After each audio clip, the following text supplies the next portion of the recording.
तो आपको सबसे पहले उस मेथड का नाम लिख देना है। और कॉन्ट्रडिक्शन में होता क्या है कि जो क्वेश्चन में आपको लिखा है उसको उसका अपोजिट जो है आपको रिलेक्ट कर लेना है। तो यहाँ पे पूछा जा रहा है कि prove that root 2 is rational, तो आप मान लीजिए रूट 2 इज रेशनल। ये वाला मेथड जो है prove that root 2 is rational, root 3 is rational या रूट 5 इज रेशनल, सभी के लिए एप्लीकेबल है। तो सबसे पहले आपको लिख लेना है कि let root 2 is rational, it means that we can express in the form of p by q where q is not equal to 0 and p and q are co-prime।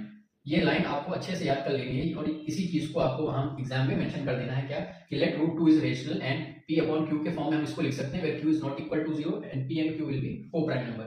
अब अगर रूट 2 हमारा एक रेशनल नंबर है, इसका मतलब हम इसको p upon q के फॉर्म में लिख सकते हैं। Now squaring both the sides, यहाँ पे आप इसको स्क्वायर कर दीजिए दोनों तरफ, तो यहाँ से मिल जाएगा p square is equal to 2q square.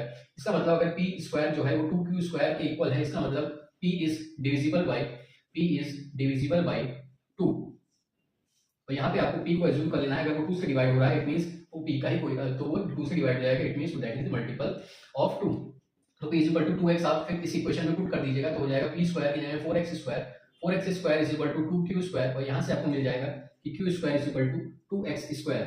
तो इस इक्वेशन से फ्रॉम इक्वेशन 1 इसको आप इक्वेशन 1 मान लीजिए और इसको इक्वेशन 2 मान लीजिए। यहाँ से आप ये देख सकते हैं कि p स्क्वायर जो है वो भी 2 का ही, मतलब p जो है वो 2 से डिवाइड हो जाएगा, और यहाँ से आप कह सकते हो q भी जो है q is also divisible by 2, q is also divisible, q is also divisible by 2। It means that therefore p and q are not co-prime। इसका मतलब वो co-prime नहीं है। co-prime का मतलब ये होता है कि जिनका HCF 1 हो, जिसका जिन भी दो नंबर का HCF 1 होगा, इट मींस यानी कि वो किसी और से डिवाइड नहीं हो सकते, उनका कोई और फैक्टर नहीं हो सकता। बट यहाँ पे आप देखिए p और q दोनों के भी फैक्टर में 2 आ रहा है कॉमन, इसका मतलब वो co-prime नहीं है। इसका मतलब जो आपने एज्यूम किया था वो गलत हो गया। फिर इस लाइन के बाद आपको लिख देना है this contradicts our assumption, this contradicts our assumption।